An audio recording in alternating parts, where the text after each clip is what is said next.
Pernyataan orang Kristen bahwa kebangkitan Yesus dianggap memvalidasi kebenaran semua ajarannya, karena klaim tentang surga, neraka, dan kehidupan setelah mati bisa saja hanya halusinasi. Injil dinilai dapat dipercaya karena memuat detail sejarah yang spesifik. Lokasi, waktu, tokoh politik dan agama seperti Pontius Pilatus dan Kayafas.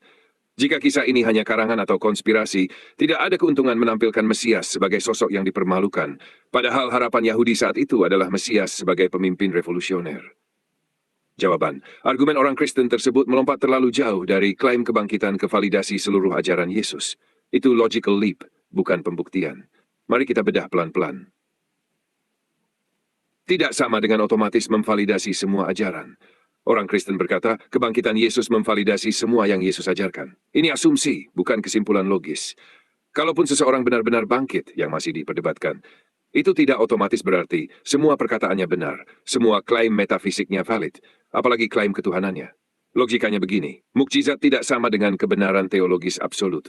Dalam Alkitab sendiri, mukjizat bisa terjadi lewat nabi palsu, Ulangan 13:1.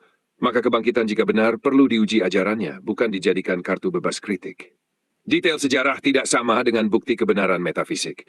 Orang Kristen menekankan ada nama Pontius Pilatus, ada Kayafas, ada lokasi, ada waktu. Masalahnya, detail sejarah hanya membuktikan latar cerita, bukan membuktikan kebenaran peristiwa supranaturalnya, kebangkitan. Contoh, novel sejarah bisa menyebut Napoleon, Paris, dan tahun tertentu. Namun tetap fiksi. Menyebut tokoh nyata tidak sama dengan membuktikan kebangkitan benar-benar terjadi. Kalau karangan, apa untungnya adalah argumen psikologis, bukan bukti.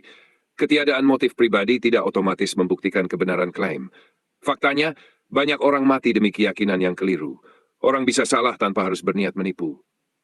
Mesias dipermalukan, tidak otomatis membuktikan kisahnya benar. Orang Kristen berkata, kenapa Mesias malah dipermalukan kalau itu karangan? Justru, Injil ditulis setelah penyaliban, dan harus menyesuaikan keadaan bahwa Yesus dianggap mati di salib. Maka penulis Injil memberi makna teologis pada kekalahan itu. Disebut penebusan, disebut korban. Ini reinterpretasi, bukan bukti kebangkitan. Standar pembuktian yang tidak konsisten.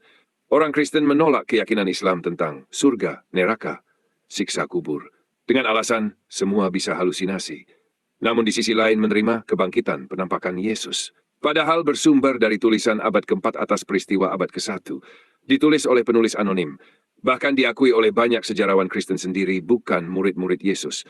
Jika kesaksian manusia bisa halusinasi, maka kesaksian kebangkitan tidak kebal dari kritik yang sama. Islam konsisten secara epistemologis. Islam tidak membangun iman di atas satu peristiwa visual tunggal. Islam menilai kenabian dari ajaran tauhid, konsistensi moral, kesinambungan wahyu para nabi,